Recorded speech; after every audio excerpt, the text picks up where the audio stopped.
फिर लौटे हैं i24 न्यूज इंग्लिश पर। मैं नताशा किरचाक हूं। धन्यवाद।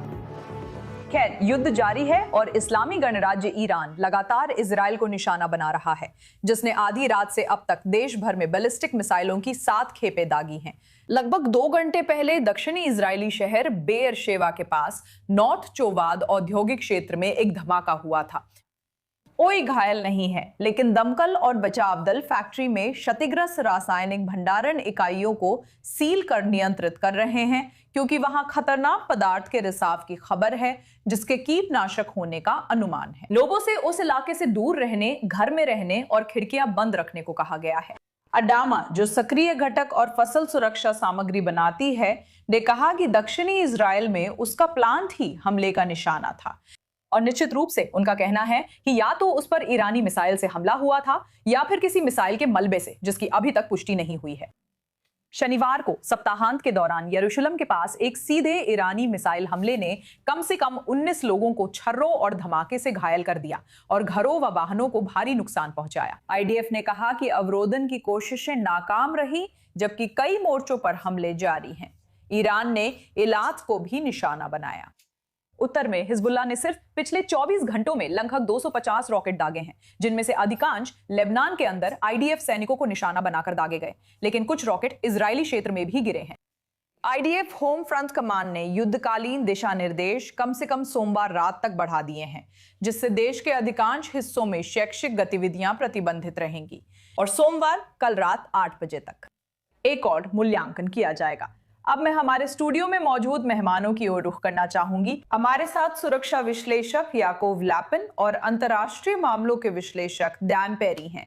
सबसे पहले मैं याकोव से दक्षिणी इजराइल में हुए हमलों पर बात करना चाहूंगी। ऐसा लगता है कि देश के दक्षिणी हिस्से को ज्यादा निशाना बनाया गया है, खासकर पिछले कुछ दिनों में दिखे खास हमलों की लहर में। बताइए, ईरान किन चीजों को निशाना बना रहा है और असल में क्या प्रभावित हुआ है?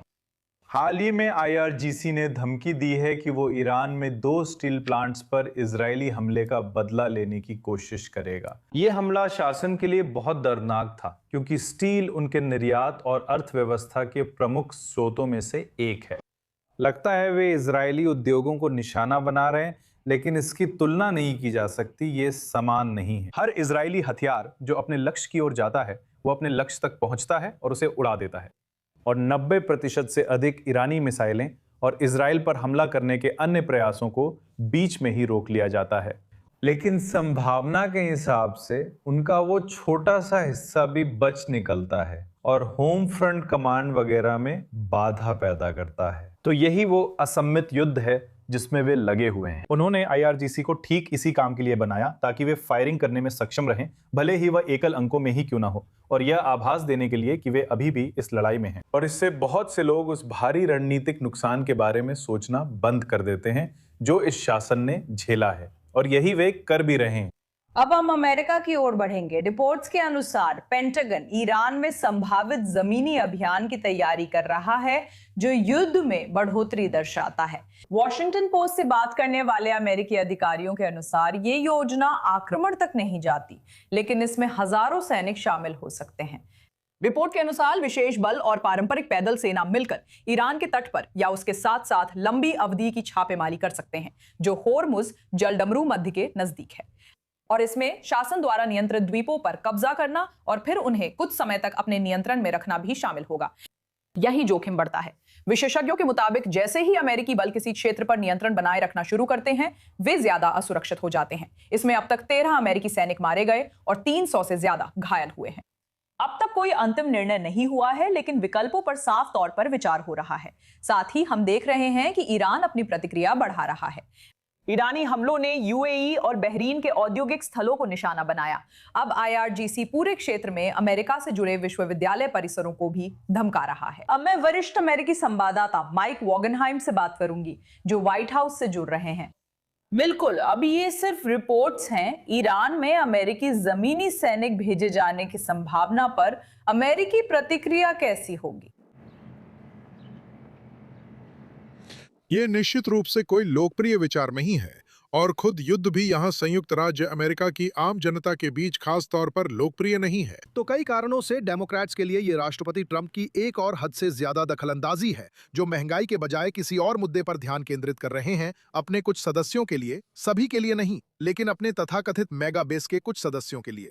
उनका मानना है कि इस तरह के विदेशी युद्धों में शामिल ना होने का वादा तोला गया है। अब जब आप जमीनी सैनिकों का एक हिस्सा जोड़ते हैं और युद्ध के विस्तार की बात करते हैं, तो एक अमेरिकी अधिकारी ने कहा कि इससे हफ्तों का समय बढ़ सकता है, जबकि दूसरे ने कहा कि इससे महीनों का समय बढ़ सकता है। ऊर्जा की बढ़ती कीमतें भी इसके साथ जुड़ी हुई हैं, और जमीनी सैनिकों की वजह से कम निकट भविष्य में ये कीमतें कम नहीं होंगी, बल्कि अगर कुछ होगा तो ये और बढ़ सकती हैं। और फिर इसमें आप ये भी जोड़ लें कि इसमें निश्चित रूप से जान का नुकसान होगा, और भी अधिक संसाधनों का नुकसान होगा, और अर्थव्यवस्था पर ध्यान देने की कमी होगी। कांग्रेस में मौजूद रिपब्लिकन सांसद शायद अब ज्यादा समय तक इसके साथ नहीं चलेंगे, क्योंकि उन पर अपने मतदाताओं के सामने महंगाई के मुद्दे को लेकर दबाव बढ़ रहा है। तो फिर से शुरू से ही ये युद्ध अलोकप्रिय रहा है। इसमें जमीनी सैनिकों को भेजना और उससे जुड़ी सारी बातें शामिल है। इस पर अभी तक कोई शुरुआती सर्वे नहीं हुआ है, क्योंकि ऐसा अभी तक हुआ ही नहीं है, लेकिन इसकी सिर्फ कल्पना ही राष्ट्रपति की लोकप्रियता को बढ़ाने में मदद नहीं करेगी। ठीक है, हमारे साथ रहिए, हम जल्द वापस आएंगे। माइक, अब स्टूडियो में मौजूद विश्लेषकों की ओर रुख करती हूं। याकूब, आपसे संक्षेप में जानना है, लक्ष्य क्या है और जमीनी सैनिकों को अब क्यों लाया जा रहा है? इससे क्या हासिल होगा? मुझे लगता है हम ऐसे मोड़ पर हैं जहां हर पक्ष तय करेगा कि तनाव बढ़ाना है या रास्ता निकालना है। अब अमेरिकी कह रहे हैं कि सेंटकॉम इस युद्ध की तैयारी काफी समय से कर रहा है। उनके पास वैकल्पिक योजनाएं हैं अगर हवाई हमले के चरण से ईरानी शासन हार्मुज को खोलने के लिए सहमत नहीं होता है। व्यवहार में हार्मुज खोलना और इजराइल खाड़ी सहयोगियों और अमेरिकी ठिकानों पर मिसाइल दागना रोकना अलग चर्चा है। अगर शासन अड़ा रहता है तो अमेरिकियों का कहना है हमारे पास वैकल्पिक योजनाएं हैं। कार्ग द्वीप से ईरान के 90% निर्यात होते हैं, इससे उसकी अर्थव्यवस्था बुरी तरह प्रभावित होगी। राष्ट्रपति खुद भी ईरानी बिजली ग्रिड पर हमला करने और मूल रूप से इस्लामी गणराज्य को अंधकार में डुबो देने की बात कर रहे हैं। तो ये सारी चीजें चर्चा में लाई जा रही हैं। साथ ही अमेरिकी राष्ट्रपति साफ कह रहे हैं कि अगर समाधान निकले तो वे उसमें रुचि रखते हैं। ठीक है, और इसी के साथ मैं आपकी ओर बढ़ती हूँ। डैन, मैं जानना चाहती हूँ कि ये सिर्फ बातचीत की रणनीति है या वास्तव में सच हो सकता है, क्योंकि इस समय इस्लामिक रिपब्लिक और अमेरिका के बीच बातचीत चल रही है। इस मौजूदा दौर में हर चीज एक बातचीत की रणनीति है, लेकिन कुछ चीजें ऐसी हैं जिन पर कोई समझौता नहीं हो सकता। हमेशा की तरह सवाल है, लक्ष्य क्या है? ये ईरान के लिए एक जीत है कि अब जो लक्ष्य सार्वजनिक रूप से चर्चा में हैं, वे ये हैं कि उन्हें इजराइल और खाड़ी देशों पर हमला बंद करना चाहिए और हॉर्मुज जल नमरू मध्य को फिर से खोलना चाहिए, क्योंकि ये दोनों समस्याएं युद्ध से पहले मौजूद नहीं थीं। इसका मतलब होगा कि ईरान वही पा रहा है जो वो चाहता है। अभी जो चर्चा हो रही है वो अब इस बारे में नहीं लगती कि अमेरिका ईरान से क्या मांग रहा है, और यही अपने आप में ईरान की जीत है। और यही वजह है कि हम बहुत स्पष्ट रूप से देख सकते हैं कि यहाँ मानसिकता पूरी तरह से बदल गई है। क्योंकि युद्ध के शुरुआती दिनों में ईरानियों को इतनी जबरदस्त तरीके से पीटा गया, इतनी चौंकाने वाली तरह से उनके नेतृत्व को खत्म किया गया, और वे इतने कमजोर नजर आ रहे थे कि वास्तव में इस बात की चर्चा हो रही थी कि अगर सत्ता परिवर्तन नहीं भी हुआ तो भी आत्मसमर्पण की स्थिति आ सकती है। ये तथ्य कि शासन 1 महीने तक टिक गया और इस समय तक उसने चर्चा को इस ओर मोड़ दिया है कि उनकी जवाबी कार्रवाई को कैसे समाप्त किया जाए, अपने आप में उनके लिए एक जीत है, जिससे उन्हें लगता है कि वे युद्ध जीत रहे हैं। मुझे ट्रंप की चिंता है, क्योंकि मिड टर्म चुनावों से पहले उन्हें इसे जीत में बदलना होगा। चुकाई गई कीमत को देखते हुए मुझे नहीं लगता वे सिर्फ होर्मुज की ब्लैकमेलिंग या सहयोगियों पर मिसाइलों के आगे झुकेंगे। इसका मतलब है कि हालात और खराब हो सकते हैं, जैसे हरक द्वीप या अन्य संपत्तियों की जब्ती। अब हम अगली खबर की ओर बढ़ते हैं जो अभी आई है। 10 कुवैती सैन्यकर्मी खाड़ी देश में एक सैन्य शिविर पर एक और ईरानी बैलिस्टिक मिसाइल हमले में घायल हो गए हैं। कुवैती सेना ने अभी ये जानकारी दी है। जैसा कि हमने सुना, ईरान के खाड़ी देशों पर हमले लगातार हो रहे हैं। इस बीच संयुक्त राज्य अमेरिका में बड़े पैमाने पर विरोध प्रदर्शन हो रहे हैं और ये कम नहीं बल्कि बढ़ते जा रहे हैं। हाल ही में नो किंग्स एंटी ट्रंप रैलियों ने सभी 50 राज्यों में 3000 से ज्यादा कार्यक्रमों के साथ भीड़ जुटाई। अब ये रैलियां बड़े शहरों के बाहर भी हो रही हैं, जिससे आंदोलन रूढ़िवादी क्षेत्रों में फैल रहा है। ये विरोध प्रदर्शन मुख्य रूप से राष्ट्रपति डोनाल्ड ट्रंप द्वारा ईरान के साथ युद्ध को संभालने के तरीके को लेकर गुस्से से प्रेरित हैं, साथ ही बढ़ती ईंधन कीमतों और कार्यकारी शक्ति को लेकर व्यापक चिंताओं के कारण भी हो रहे हैं। आयोजकों के अनुसार उपनगरीय और रिपब्लिकन क्षेत्रों में भागीदारी बढ़ रही है और आंदोलन शुरू होने के बाद से छोटे सामुदायिक आयोजनों में लगभग 40% की बढ़ोतरी हुई है। और जैसे जैसे मध्यावधि चुनाव नजदीक आ रहे हैं, अब सवाल यह है कि क्या सड़कों पर दिख रही ये ऊर्जा वोटों में असली राजनीतिक असर डाल सकती है। इसी के साथ हम फिर से व्हाइट हाउस की ओर बढ़ते हैं, जहां हमारे वरिष्ठ अमेरिकी संवाददाता माइक वैगनहाइम अभी भी हमारे साथ हैं। आप देख रही हैं विरोध प्रदर्शन फैल रहे हैं। क्या ये राजनीतिक बदलाव महत्वपूर्ण है? क्या ये विरोध प्रदर्शन वाकई उतने बड़े हैं जितना अंतर्राष्ट्रीय सुर्खियों में दिखाया जा रहा है? ध्यान दें, विरोध इतने व्यापक हैं कि अमेरिका में 3000 से अधिक और दुनिया भर में करीब 3000 जगहों पर हो रहे हैं। इसलिए कुल संख्या की स्वतंत्र पुष्टि मुश्किल है। आयोजकों के मुताबिक संख्या 80 लाख से ज्यादा है। ऐसा हुआ तो ये अमेरिका का दूसरा सबसे बड़ा एक दिन का विरोध होगा। पिछला यानी अब तक का रिकॉर्ड पृथ्वी दिवस पर था, जो दशकों पहले हुआ था। लेकिन इसके अलावा मुझे लगता है कि आपने जिस तरह से इसका विस्तार ग्रामीण और लगभग स्वभावतः रूढ़िवादी इलाकों तक हुआ है, वह निश्चित रूप से व्हाइट हाउस के लिए चिंता का विषय होगा। सुनिए, मुझे नहीं लगता कि वे सिर्फ इन खास प्रदर्शनों पर ही ध्यान केंद्रित कर रहे हैं, लेकिन ये देश भर में इस समय चल रही सामान्य प्रवृत्तियों का ही एक हिस्सा है।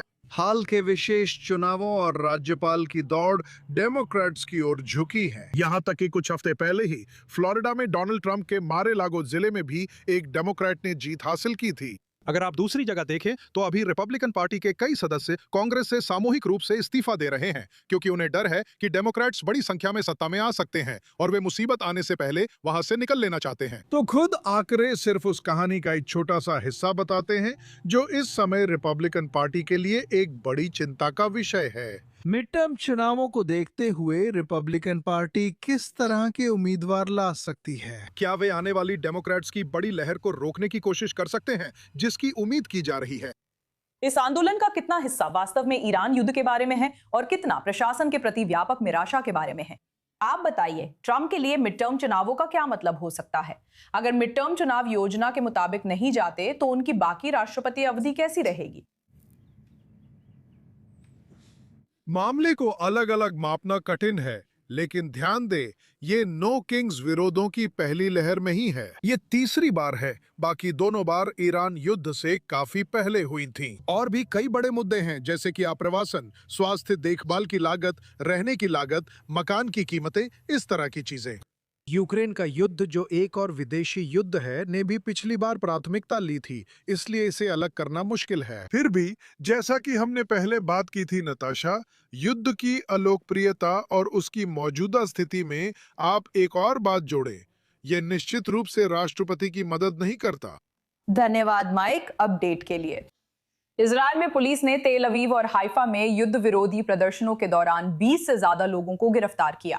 सप्ताहांत के प्रदर्शन कई शहरों में सैकड़ों लोगों को आकर्षित करते हुए अब तक के सबसे बड़े विरोध बने। पुलिस ने भीड़ हटाने की कार्रवाई कर 21 लोगों को हिरासत में लिया और बड़ी सभाओं पर होम फ्रंट कमांड की पाबंदियों का हवाला दिया। फुटेज में दिखाया गया है कि अधिकारी प्रदर्शनकारियों को जबरन हटा रहे हैं, उन्हें धक्का दे रहे हैं और सांसदों जैसे अरब कनेसेट सदस्य आयमन ओदे से भिड़ रहे हैं।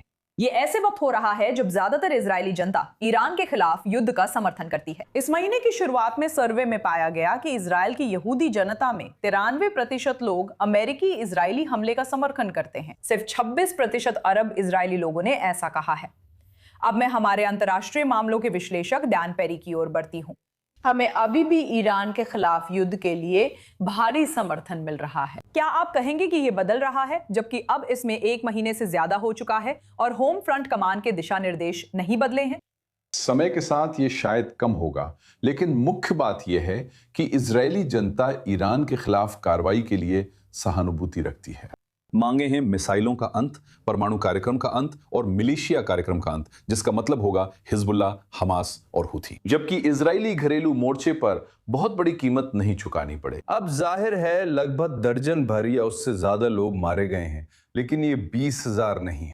इजरायली कुछ हताहतों के लिए तैयार रहे हैं, लेकिन बड़े पैमाने पर नहीं। जब तक ये जारी है, जो आयरन डोम, एरो 3 व अन्य मिसाइल रक्षा प्रणालियों की सफलता पर निर्भर है, जैसा याकूब ने कहा, औसत के नियम के मुताबिक कुछ मिसाइलें बच निकलती हैं। जब तक मूलभूत समीकरण बना है और इसे खत्म करने की उम्मीद है, सिर्फ ईरान की कार्रवाई पलटने के बजाय कुछ मुद्दों पर ईरान से रियायतें मनवाने की, मुझे लगता है इजराइल में समर्थन ऊंचा रहेगा। ठीक है, अब हम उत्तरी इजराइल की ओर रुख करेंगे और हम ये भी बात करेंगे कि उत्तरी इजराइल के निवासी इस चल रहे युद्ध के बारे में अभी क्या महसूस कर रहे हैं। अमेरिका से आए एक आईडीएफ सैनिक की दक्षिणी लेबनान में मौत हो गई क्योंकि इजराइल हिजबुल्लाह के बीच उत्तरी सीमा पर लड़ाई बढ़ रही है। 22 वर्षीय मोशे इत्ज़हाक कैट्स कनेक्टिकट के एक अकेले सैनिक पैराट्रूपर्स ब्रिगेड में सेवा कर रहे थे। हिजबुल्लाह के रॉकेट हमले में उनकी रातों रात मौत हो गई और उसी हमले में 3 अन्य सैनिक घायल हुए। अब कैट्स अपने दम पर इजराइल चले गए थे ताकि अपनी बहन के नक्शे कदम पर चलकर भर्ती हो सकें और इस हफ्ते पासओवर के लिए घर लौटने की उम्मीद थी, लेकिन उन्होंने अपनी यूनिट के साथ रुककर लड़ने का फैसला किया। उनके परिवार को इस खबर से गहरा सदमा पहुंचा है। आईडीएफ के मुताबिक उसी रात हिजबुल्लाह के एक और हमले में 2 सैनिक घायल हुए, जिनमें एक स्पेशल कॉम्बैट इंजीनियरिंग यूनिट के वरिष्ठ अधिकारी थे। और ये ऐसे समय में हो रहा है जब इजरायली सेना दक्षिणी लेबनान में और अंदर तक घुस रही है और हिजबुल्लाह के ठिकानों पर भारी हमले कर रही है। ये सब तब हुआ जब 2 मार्च को हिजबुल्लाह ने फिर से रॉकेट दागना शुरू कर दिया, जिससे 2024 की संघर्ष विराम के बाद महीनों की अपेक्षाकृत शांति टूट गई और तब से सिर्फ इसी मोर्चे पर कम से कम 5 इजरायली सैनिक मारे जा चुके हैं। अब हमारे संवाददाता बलीर सादन से मिलते हैं जो उत्तरी इजराइल में हैं। बलीर, उत्तर में लगातार अलर्ट है, ताजा हालात बताएं।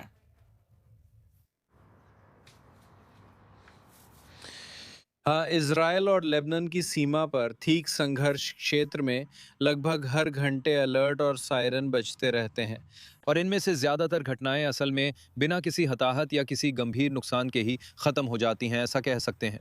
लेकिन निश्चित रूप से वहाँ के लोग अपनी रोज़मर्रा की ज़िंदगी सामान्य रूप से नहीं जी सकते।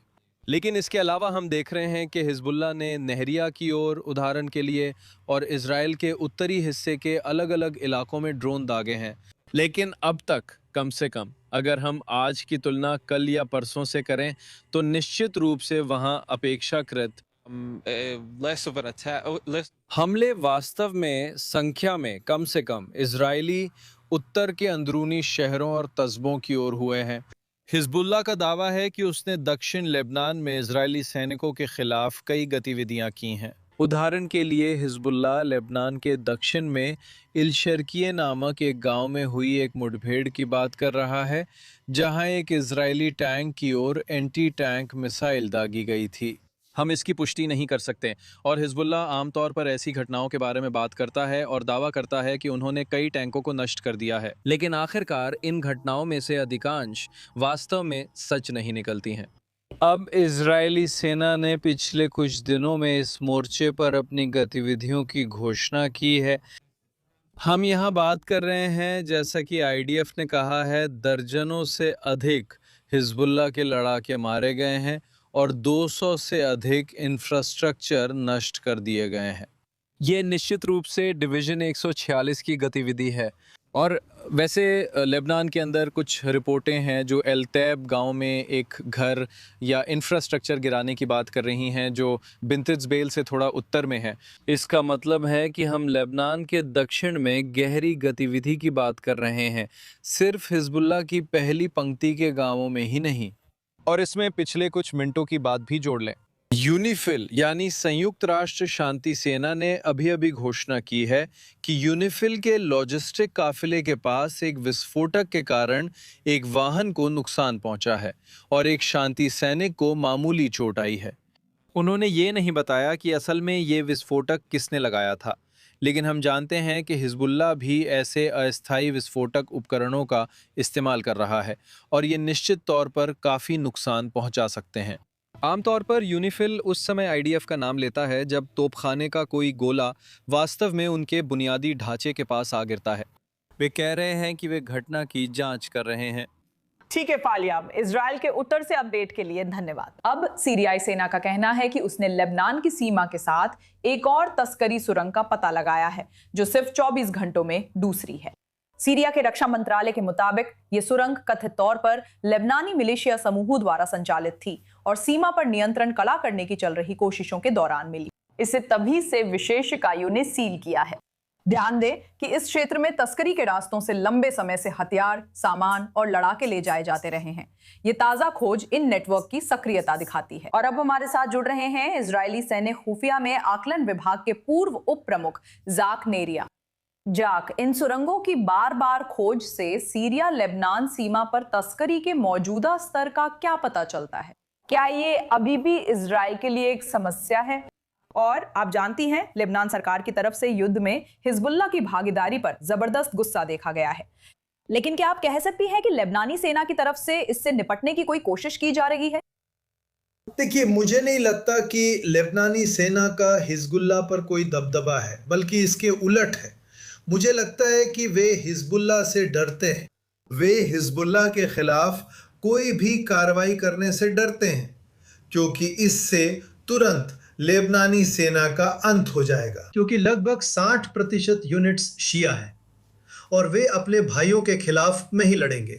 जहां तक सीरिया का सवाल है, ये निश्चित रूप से पिछले 1 साल, पिछले 16 महीनों के दौरान हथियारों का स्रोत रहा है। हथियार सीरिया से तस्करी करके लाए गए थे, क्योंकि बशर असद शासन के समय हिजबुल्लाह सीरिया में बहुत सक्रिय था और उसने सीरिया के अंदर अपनी किलेबंदी कर ली है। 4 लंबी दूरी की मिसाइलों के साथ विशाल सुरंगें बनाई हैं।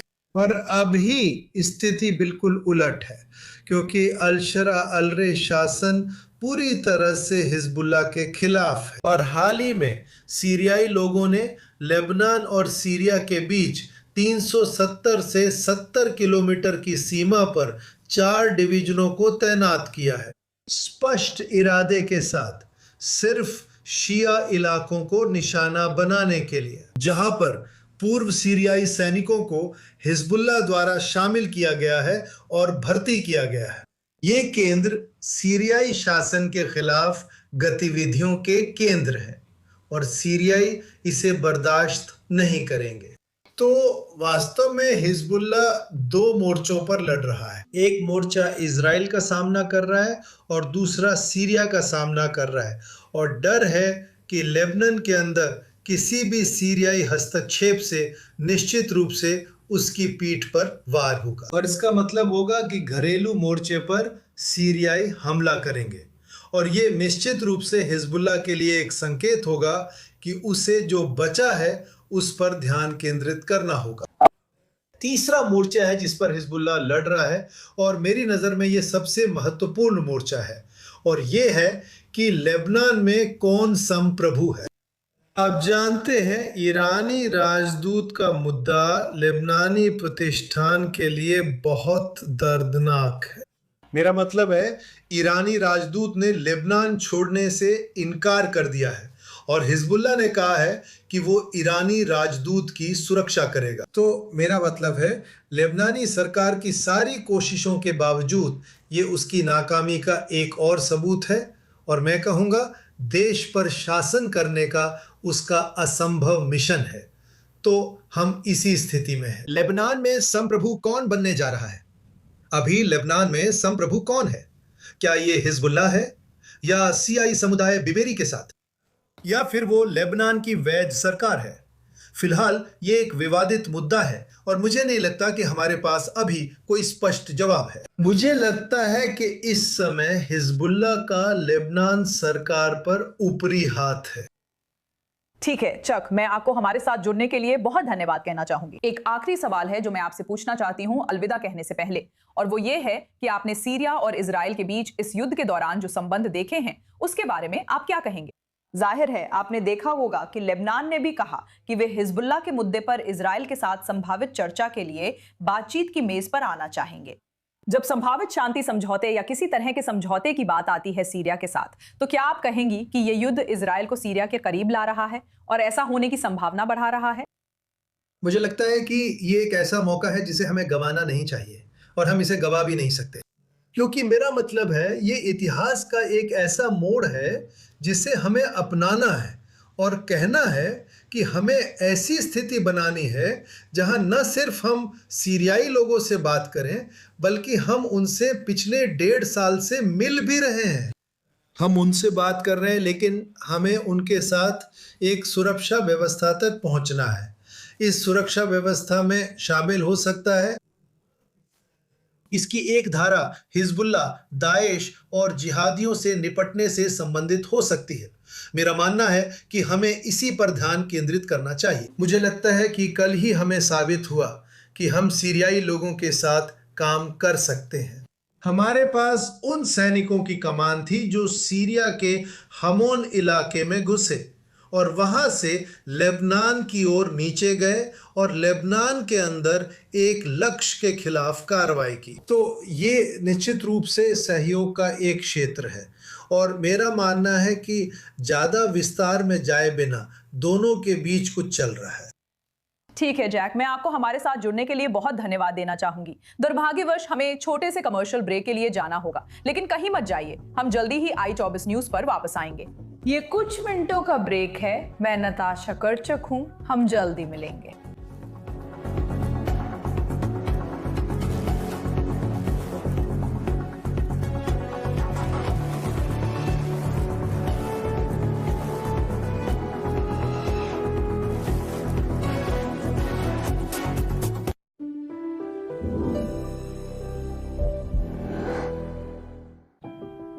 अभी अभी खबर आई है कि एक ईरानी बैलिस्टिक मिसाइल ने दक्षिणी शहर बेरशेबा के एक खुले इलाके में हमला किया है।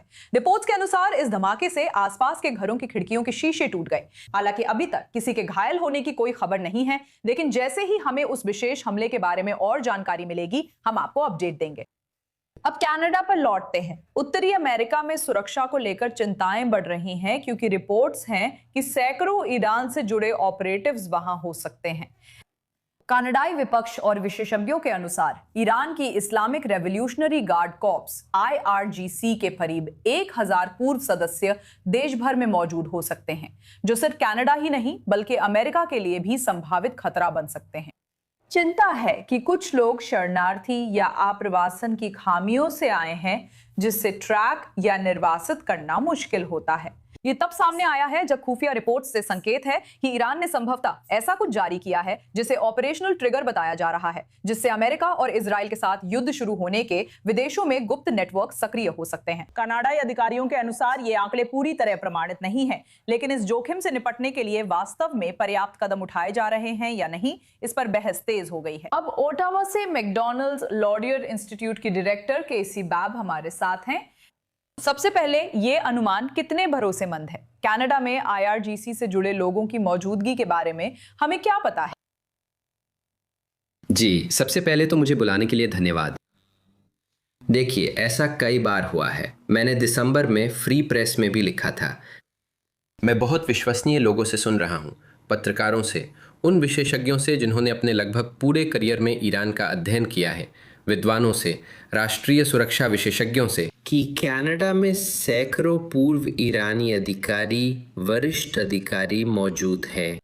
उनमें से कुछ का संबंध सेना से है, कुछ का संबंध देश के परमाणु कार्यक्रम से है। यहाँ तक कि यहाँ ऐसे लोग भी रहे हैं जो पूर्व सर्वोच्च नेता के बहुत करीबी थे। तो यह यहाँ एक बहुत ही वास्तविक समस्या है।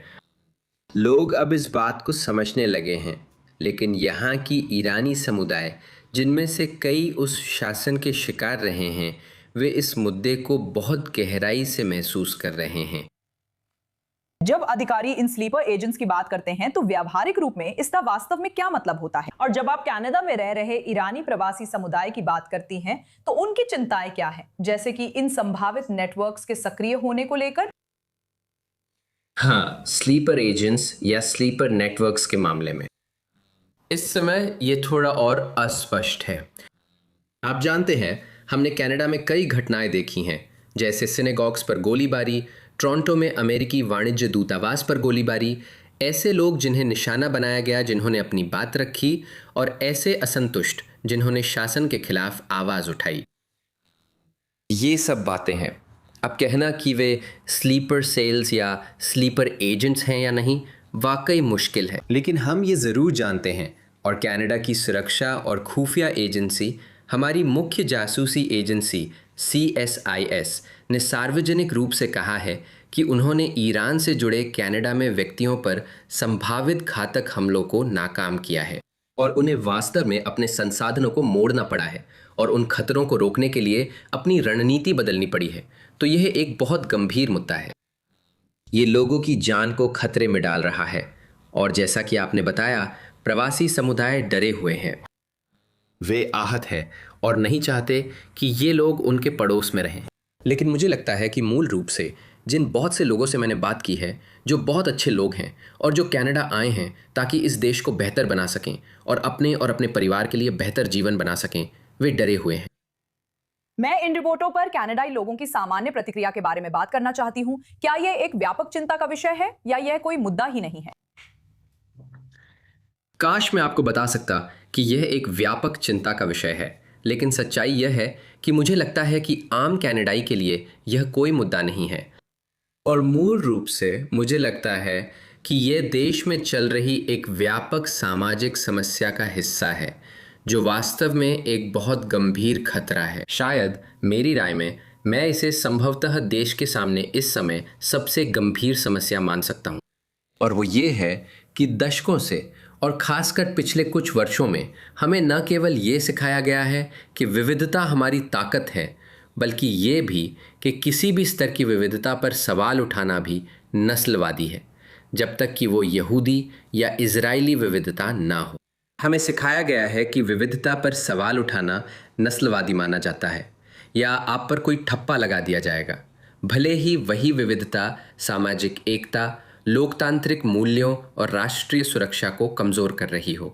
इसलिए मेरी नज़र में अगर हमें यह नुकसान रोकना है, ये सिर्फ ईरानी अधिकारियों के कनाडा आने से आगे की बात है। हमें सच्चाई को समझना होगा कि देखिए, असहिष्णुता को सहन करना आखिरकार हमें ही बर्बाद कर देगा। तो मेरी नज़र में जब हम ईरानी अधिकारियों की बात कर रहे हैं, तो ये मुद्दा यहाँ बहुत जुड़ा हुआ है। ठीक है केसिब, मैं आपको हमारे साथ जुड़ने के लिए बहुत धन्यवाद देना चाहूंगी। अब हम वेस्ट बैंक की ओर बढ़ रहे हैं। इजरायली सुरक्षा अधिकारियों ने चेताया कि वेस्ट बैंक अस्थिर हो रहा है और हालात तेजी से बिगड़ सकते हैं, जो बयानबाजी और जमीनी घटनाओं से जुड़ा है। वित्त मंत्री बेत्सालेल स्मोट्रिच पूरे क्षेत्र में बस्तियों के विस्तार की मांग कर रहे हैं, जिससे क्षेत्रों A, B, C की सीमाएं धुंधली हो रही हैं। सुरक्षा अधिकारियों का कहना है कि इसके परिणाम दिखने लगे हैं। रिपोर्ट्स के अनुसार वेस्ट बैंक में सेटलर हिंसा बढ़ रही है, जिसमें फिलिस्तीनी संपत्ति जलाना और नए आउटपोस्ट स्थापित करना शामिल है, यहां तक कि फिलिस्तीनी प्राधिकरण के इलाकों में भी। सेना और मीडिया में भी तनाव है, जब IDF ने रिपोर्टिंग कर रही CNN टीम को हिरासत में लिया, जिसमें एक पत्रकार घायल हुआ और उपकरण टूट गया। अब हमारे साथ हमजा हवीदी हैं। वो एक फिलिस्तीनी लेखक और हमास के पूर्व बंदी हैं। वेस्ट बैंक में क्या हो रहा है, वहां मौजूद आपके जानने वाले फिलिस्तीनियों के अनुसार बताइए। सबसे पहले धन्यवाद मुझे बुलाने के लिए। दरअसल जब भी ईरान के साथ सैन्य तनाव या युद्ध होता है, वेस्ट बैंक में बसने वालों की आतंकवादी हिंसा बढ़ जाती है। हमने देखा था कि ये 12 दिन के युद्ध में हुआ था, अब फिर से हो रहा है। लेकिन इस समय जो ज़्यादा चिंता की बात है वो ये है कि इन हमलों का स्तर, इस आतंकवाद का स्तर और भी तेज हो रहा है। हम साल की शुरुआत से 400 से ज़्यादा हमले हुए हैं, जैसा वाफा वेबसाइट ने बताया। हम IDF की अपनी गणनाओं के अनुसार 200 से ज़्यादा हमलों की बात कर रहे हैं। तो ये डरावना है और वेस्ट बैंक के कई गांवों में एक ही दिन में 1 से ज़्यादा हमले हो रहे हैं। हम ये बयानबाजी सुन रहे हैं कि क्षेत्र A, B और C के बीच की सीमाएं धुंधली हो रही हैं। जमीन पर मौजूद अपने दोस्तों से जो आप सुन रही हैं, उसके हिसाब से ये बदलाव कितना महत्वपूर्ण है और फिलिस्तीनियों द्वारा इसे कैसे समझा जा रहा है? हाँ, दरअसल इसे इस तर्क के रूप में पेश किया जा रहा है कि वेस्ट बैंक में जहां ना तो हमास का नियंत्रण है और ना ही गाजा की तरह कोई मिलिशिया है, वहां भी बस्तियों के लोगों द्वारा काफी भयानक हमले हो रहे हैं और दुर्भाग्यवश सेना मूक दर्शक बनी रहती है या मदद नहीं करती और इजराइल की पुलिस के संसाधन दूसरी जगहों पर लगाए जा रहे हैं। तो फिलिस्तीनियों के बीच ये चर्चा है कि वेस्ट बैंक में जब हमास नहीं है, तब भी हम रोजाना आतंकवादी हमले होते देख रहे हैं। सरकार, सेना या पुलिस इसे रोकने के लिए कुछ खास नहीं कर रही।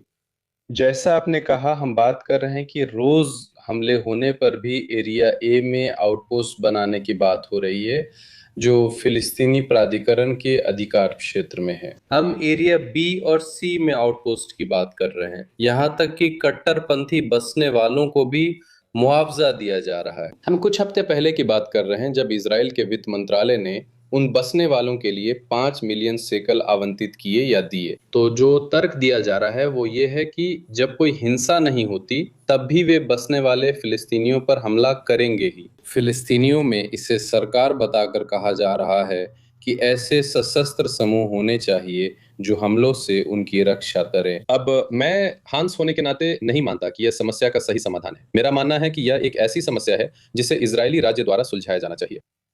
दुर्भाग्यवश मुझे अभी ऐसा कुछ होता नहीं दिख रहा है। ये दृष्टिकोण सुनना बहुत दिलचस्प है। जाहिर है ये सब गाजा में चल रही स्थिति के बीच हो रहा है। इस युद्ध की शुरुआत से ही ये भी काफी हद तक सुर्खियों से बाहर रहा है। एक गाजा निवासी के रूप में जो अभी यूरोप में रह रही हैं, आप क्या कहना चाहेंगी? जो गाजा के लोग ये स्थिति देख रहे हैं, उनका अभी सबसे बड़ा संदेश क्या है? वे क्या होते देखना चाहते हैं और अंततः किसे प्रभावी नेतृत्व मानते हैं? हमास या फिलिस्तीनी प्राधिकरण से आगे, जिन्हें कई लोग फिलिस्तीनी लोगों की जान बचाने में भी सक्षम नहीं मानते। हाँ, दरअसल यही बात मुझे उस मुद्दे पर ले जाती है जिसके बारे में मैं अभी बात कर रहा था, क्योंकि इस समय हमारे पास एक प्रस्ताव है जिसे ट्रम्प्स बोर्ड ऑफ पीस के निकोलाई बेलेडोव ने पेश किया है, जिसमें गाजा के पूर्ण पुनर्निर्माण, एकता और फिलिस्तीनी मुद्दे के समाधान की दिशा में पहले कदम के लिए हमास को निरस्त करना शामिल है। अब जैसा कि मैंने कहा, जो तर्क दिया जा रहा है कि वेस्ट बैंक को देखिए, वहां हथियारबंद समूह नहीं है, वे हथियारबंद नहीं है, फिर भी वहां हिंसा होती है। तो ये तर्क कि हमास या गाजा में ये हथियारबंद समूहों के पास ये बंदूकें होनी चाहिए ताकि वेस्ट बैंक जैसी हिंसा गाजा पट्टी में ना आए, इसी वजह से मैं इस मुद्दे को जल्द से जल्द सुलझाने के महत्व की ओर इशारा करता हूं। वरना ये व्यवहारिक नहीं होगा कि फिलिस्तीनियों पर लगातार हमले होते रहें, चाहे हम वेस्ट बैंक की बात करें या गाजा पट्टी की। अनगिनत मिलिशियाएं हैं जैसे हमास, फिलिस्तीनी इस्लामिक जिहाद और अन्य हमास विरोधी मिलिशियाएं। मुझे लगता है वेस्ट बैंक में इस समस्या को संबोधित करना अहम है। फिलिस्तीनियों को यह दिखाना कि जब न सशस्त्र समूह हों और न मिलिशियाओं का शासन, तब हालात कैसे दिख सकते हैं और उन्हें कैसे बेहतर बनाया जा सकता है। तो हम गाजा में स्थिति को सुलझाने के लिए फिलिस्तीनी निवासियों के नजरिए को बदल सकते हैं और लंबी अवधि में फिलिस्तीनी मुद्दे का समाधान कर सकते हैं। ठीक है हांस, मैं आपको हमारे साथ जुड़ने के लिए धन्यवाद कहना चाहूंगी। हमेशा की तरह आपका नजरिया सुनना बहुत दिलचस्प रहा। अब हम इस विषय पर अपने स्टूडियो में मौजूद मेहमानों की ओर लौटेंगे। जाहिर है हम अभी देख रहे हैं कि इजराइल ईरान के खिलाफ लड़ रहा है। लेबनान और हूथी भी अब शामिल है।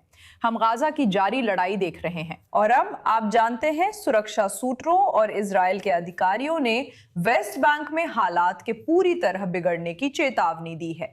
जो तर्क हम बार बार सुनते हैं वो ये है कि ये सेटलर चरमपंथियों का एक छोटा सा समूह है। ये पूरे सेटलर समुदाय का प्रतिनिधित्व नहीं करता। ये व्यापक इजरायली सोच का प्रतिबिंब नहीं है। लेकिन इजराइल को इससे कैसे निपटना चाहिए और हम अभी हिंसा में ये बढ़ोतरी क्यों देख रहे हैं?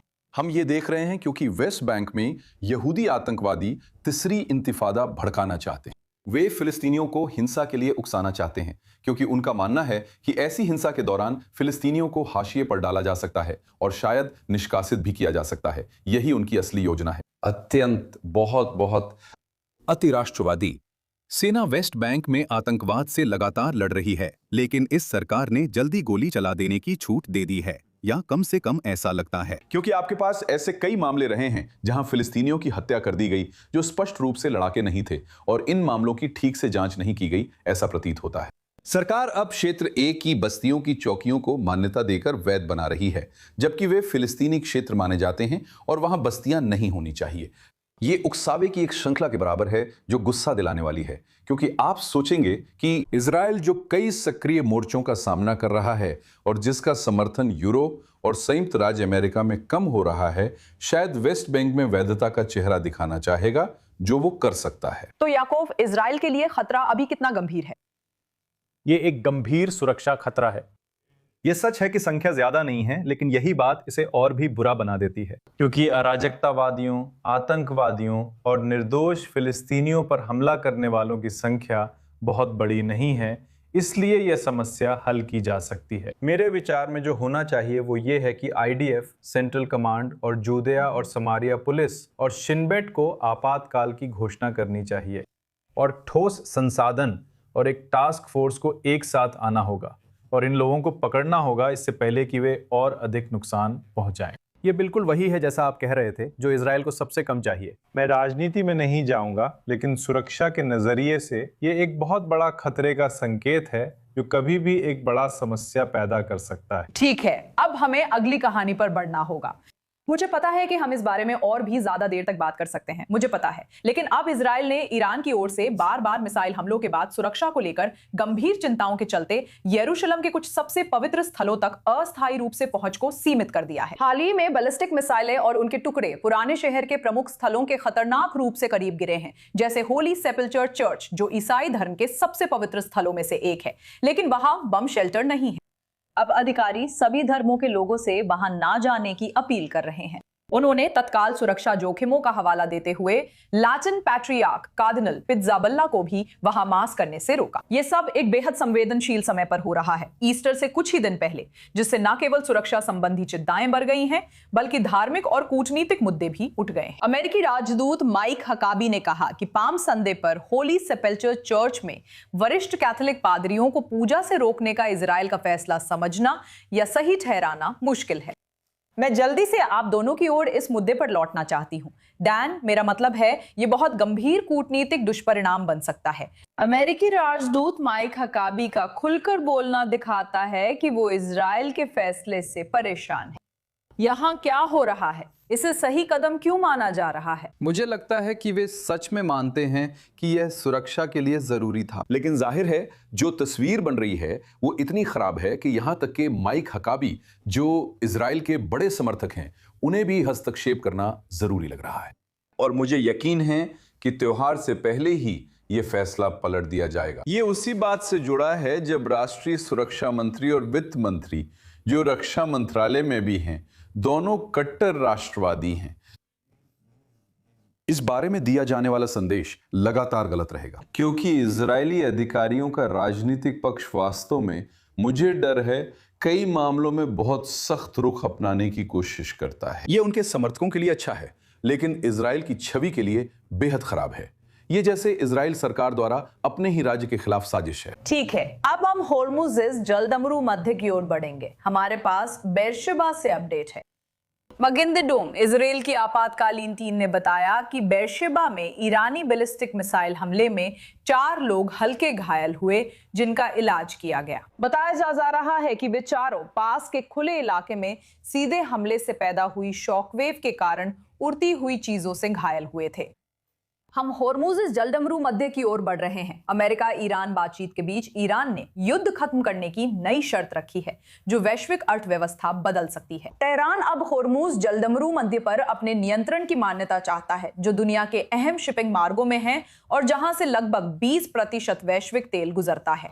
यह सिर्फ दबदबा नहीं, पैसे का भी मामला है। ईरानी अधिकारी ऐसे सिस्टम पर बात कर रहे हैं जिसमें जहाजों से शुल्क लेकर हर महीने कई $100 मिलियन कमाए जा सकते हैं। इससे अंतर्राष्ट्रीय मानदंडों का उल्लंघन होगा और अमेरिका व सहयोगी पहले ही इसे अवैध व खतरनाक बता चुके हैं। जलदमरू मध्य से जहाजों की आवाजाही पहले ही बाधित है और कुछ रिपोर्टें कहती हैं कि जहाज सुरक्षित मार्ग के लिए शायद पहले से भुगतान कर रहे हों।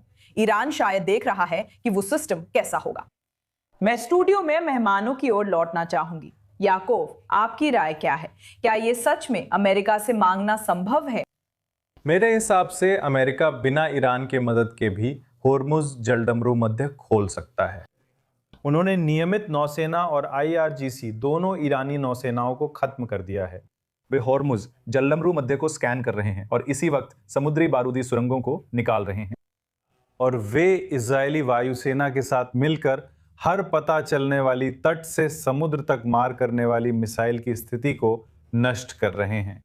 तो इसका मतलब यह है कि उन्हें पूरा जलदमरू मध्य खोलने की जरूरत नहीं है, उन्हें बस एक तरह का क्षेत्र खोलना है और वे उन जहाजों की सुरक्षा में साथ चलना शुरू कर सकते हैं। ईरान की बंद करने की धमकी मुझे ज्यादातर खोखली लगती है, हालांकि वे कुछ हमले कर सकते हैं। मुख्य कारण यह है कि अभी जहाज रानी नहीं हो रही, क्योंकि बीमा कंपनियां तेल टैंकरों को बीमा देने से डर रही हैं, जिससे मामला जटिल हो गया है। मुझे लगता है सैन्य रूप से इसे खोला जा सकता है, लेकिन अमेरिका इसे युद्ध विराम के साथ जोड़ना चाहता है। फिलहाल इसी पर विचार हो रहा है। मैं यहाँ बड़े आर्थिक प्रभाव के बारे में बात करना चाहती हूँ और डैन, मैं इस पर आपकी टिप्पणी सुनना चाहती हूँ। आप जानते हैं, ये अब सिर्फ एक सैद्धांतिक बात नहीं रह गई है। हम पहले ही देख रहे हैं कि इसका असर दुनिया भर के देशों पर पड़ रहा है। जो एक क्षेत्रीय संघर्ष के रूप में शुरू हुआ था, अब उसे आधुनिक इतिहास की सबसे बड़ी तेल आपूर्ति बाधा के रूप में बताया जा रहा है, क्योंकि ईरान ने प्रभावी रूप से हॉर्मुज जलडमरू मंद को बंद कर दिया है। जैसा कि मैंने कहा, ये एक ऐसा मार्ग है जिससे आमतौर पर दुनिया के लगभग 20% तेल की आपूर्ति होती है। तो इसके परिणाम स्वरूप कीमतों में तेजी आई है। हम देख रहे हैं कि ऊर्जा आपूर्ति पर दबाव बढ़ रहा है। एशिया और मध्य पूर्व की सरकारें ईंधन की राशनिंग और ऊर्जा उपयोग में कटौती कर रही हैं। और ये केवल तेल तक सीमित नहीं है, उर्वरक निर्यात में बाधा आई है, जिसका मतलब है कि अगला नंबर खाद्य कीमतों के बढ़ने का हो सकता है, खासकर गरीब देशों में। और अर्थशास्त्री अब मूल रूप से चेतावनी दे रहे हैं कि इससे व्यापक आर्थिक सुस्ती आ सकती है। यहां तक कि अगर युद्ध लंबा चलता है तो वैश्विक मंदी का खतरा भी बढ़ सकता है। अब मैं लौटती हूं हमारे अंतर्राष्ट्रीय मामलों के विश्लेषक डैन पेरी के पास। इस युद्ध से फिलहाल आर्थिक रूप से सबसे ज्यादा खतरे में कौन है? हर कोई है, लेकिन हॉर्मुज जलडमरू मध्य से होकर गुजरने वाला तेल जो पर्शियन गल्फ से आता है, मुख्य रूप से एशिया की ओर जाता है। तो आप सोचेंगे कि चीन को इसकी चिंता हो सकती है, क्योंकि वो भी ईरान से बहुत सा तेल लेता है। असर सिर्फ तेल तक सीमित नहीं है, ये पेट्रोलियम उत्पादों से जुड़े विभिन्न उद्योगों को प्रभावित करता है। वैश्विक अर्थव्यवस्था पहले ही अमेरिकी टैरिफ और कई बाधाओं से जूझ चुकी है। ऐसे में उसे अब इसकी कोई जरूरत नहीं है। अगर हॉर्मुज जलडमरू मध्य की बात करें तो ईरान जहाजों पर मिसाइल दागने की धमकी दे रहा है। इसे अंतर्राष्ट्रीय व्यवस्था में किसी भी तरह वैध नहीं ठहराया जा सकता। ईरान का हॉर्मुज जलडमरू मध्य की तुलना स्वेज नहर से करना हास्यास्पद है, क्योंकि स्वेज नहर पूरी तरह मिस्र में है, जबकि ईरान के पास सीमित क्षेत्रीय जल है। आप इसके चारों ओर जा सकते हैं। ईरान हॉर्मुज जलडमरू मध्य को ओमान और यूएई के साथ साझा करता है। ये एक बेतुकी बात है। मैं सोच भी नहीं सकता कि वे यह भी नहीं चाहते कि इसे गंभीरता से लिया जाए। और यह तथ्य कि वे इस मांग को इतनी गंभीरता से पेश करते हैं, या पाकिस्तानियों के जरिए जो गंभीरता दिखती है, यह दिखाता है कि वास्तव में जो कुछ भी हुआ है उसके बावजूद वे सच में सोचते हैं कि वे जीत रहे हैं। मुझे लगता है कि यह समस्या आर्थिक मुद्दों से ज्यादा रणनीतिक है, जिनकी हम चिंता कर रहे हैं। दिलचस्प। हूथी फिर लौट आए हैं। ईरान समर्थित हूथियों ने शनिवार को इजराइल पर फिर मिसाइल और ड्रोन हमले किए हैं। अभी जो हालात बन रहे हैं, उनकी बेतुकी हालत देखकर हंसी भी आ जाती है। वे दक्षिणी इजराइल में जिन स्थानों को सैन्य ठिकाने बता रहे हैं, उन्हें निशाना बना रहे हैं, पर सभी को रोक लिया गया।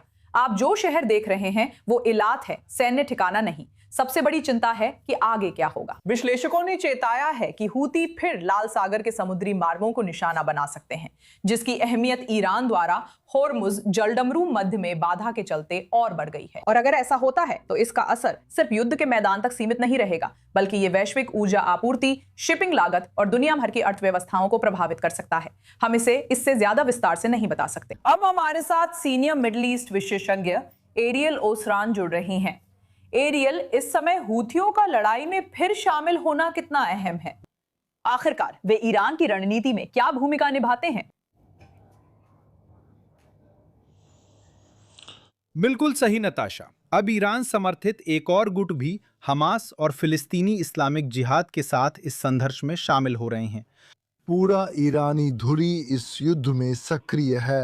अब हूथी, उन्होंने इजराइल पर अपनी पहली बैलिस्टिक मिसाइल दागने से सिर्फ 12 घंटे पहले एक धमकी दी थी, जिसमें कहा था कि जब तक अमेरिका और इजराइल के हमले उस कथित प्रतिरोध की धुरी के सभी देशों पर जारी रहेंगे, जिसमें सिर्फ ईरान ही नहीं बल्कि इराक, लेबनान, यहाँ तक कि गाजा भी शामिल है। जब तक ये हमले जारी रहेंगे, उनका हाथ ट्रिगर पर रहेगा। और मेरा मानना है कि वे कुछ ज्यादा ही हमला करने को उतावले थे, क्योंकि उसके सिर्फ 12 घंटे बाद ही उन्होंने कल इजराइल पर 2 बैलिस्टिक मिसाइल हमलों में से पहला हमला कर दिया। अब वे कह रहे हैं कि ये हमले तब तक जारी रहेंगे जब तक इजराइल और अमेरिका उन सभी देशों पर हमले करते रहेंगे, जिससे यह संकेत मिलता है कि भले ही ईरान में युद्ध खत्म हो जाए, हम अभी भी हूती के इजराइल पर हमले देख सकते हैं। साथ ही बाब एल मंदब जलडमरू मध्य जो कि लाल सागर में है, मूल रूप से अरब प्रायद्वीप के चारों ओर के प्रमुख जलमार्गों को पूरी तरह बंद कर देना। पूर्व में हॉर्मुज जलडमरू मध्य के साथ और अब पश्चिमी हिस्से में बाब एल मंदब जलडमरू मध्य के लिए भी एक महत्वपूर्ण खतरा। याकूब, मैं देख रही हूँ कि आप इस पर हाँ या ना में सिर हिला रहे हैं। आप एरियल की बात में क्या जोड़ना चाहेंगे? मैं दो बातें कहना चाहता हूँ। पहली, इसका समय संयोग नहीं है। यह स्पष्ट है कि ईरानियों ने हूथियों को सक्रिय करने के लिए उसी समय का इंतजार किया जैसा एरियल ने बताया, ताकि बाब अल मंदब को द्वितीयक ऊर्जा निर्यात मार्ग के रूप में धमकाया जा सके। वे होर्मुज और बाब अल मंदब को धमका रहे हैं, लेकिन मैं बताना चाहता हूं कि खतरे और क्षमता में बड़ा फर्क है। अगर आप पिछले 6 महीनों या उससे भी ज्यादा समय को देखें तो बाब अल मंदब में ट्रैफिक काफी बढ़ गया है। और फिर ये कोई संयोग नहीं है, वहां अमेरिकी नौसेना है, वहां इजरायली नौसेना है। अब हम महासंभावित बेस की बातें भी सुन रहे हैं। तो आखिरकार हाँ, वे धमकी देना चाहते हैं और वे इसे ऐसे समय पर करना चाहते हैं ताकि ऐसा लगे कि उनके पास अपनी बातचीत में इस्तेमाल करने के लिए कोई नया पत्ता है। मुझे नहीं लगता कि हर ईरानी धमकी को गंभीरता से लेना चाहिए। वे धमकी देते हैं, लेकिन इस जलमार्ग को बंद करने की उनकी क्षमता संदिग्ध है। मैं वापस आपकी ओर आना चाहती हूं एरियल। अभी की सैन्य क्षमताओं के आधार पर इजराइल हूथियों को कितनी बड़ी धमकी मानता है? देखिए, मैं समझता हूं कि याकूब क्या कह रहे हैं। ये फिलहाल एक खतरा है, पर पिछले 2.5 सालों पर भी नजर डालें। एक लंबा समय था जब हूथियों ने लाल सागर में जहाजों पर हमला किया था। इससे अमेरिका ने हूथियों पर लगातार 53 दिनों तक हमले किए। ये हूथियों और ट्रंप प्रशासन के बीच उन हमलों को समाप्त करने के लिए हुए एक समझौते के साथ समाप्त हुआ। तो वे कभी भी उन हमलों को फिर से शुरू कर सकते हैं, जैसा कि उन्होंने पहले किया था। अब एक और कारण है कि हूथियों का इसमें शामिल होना बहुत महत्वपूर्ण है। वे कह रहे हैं कि न केवल वे इजरायली और अमेरिकी ठिकानों पर हमले जारी रखेंगे, बल्कि यह भी कह रहे हैं कि ये तथाकथित मित्र अरब देशों में भी हो सकता है, जिससे संकेत मिलता है कि ईरान की तरह वे खाड़ी अरब देशों को भी निशाना बना सकते हैं, जैसे जैसे यह जारी रहता है। ठीक है, खैर, मैं आपको हमारे साथ जुड़ने के लिए बहुत धन्यवाद देना चाहूंगी एरियल। दुर्भाग्यवश बस इतना ही। i20 न्यूज पर हमारा समय खत्म हो गया है, लेकिन हम फिर से रात 8 बजे लाइव वापस आएंगे। i24 न्यूज पर बने रहें। मैं नताशा कीसजुक हूँ। स्टूडियो में मौजूद हमारे मेहमानों का धन्यवाद। फिर मिलेंगे।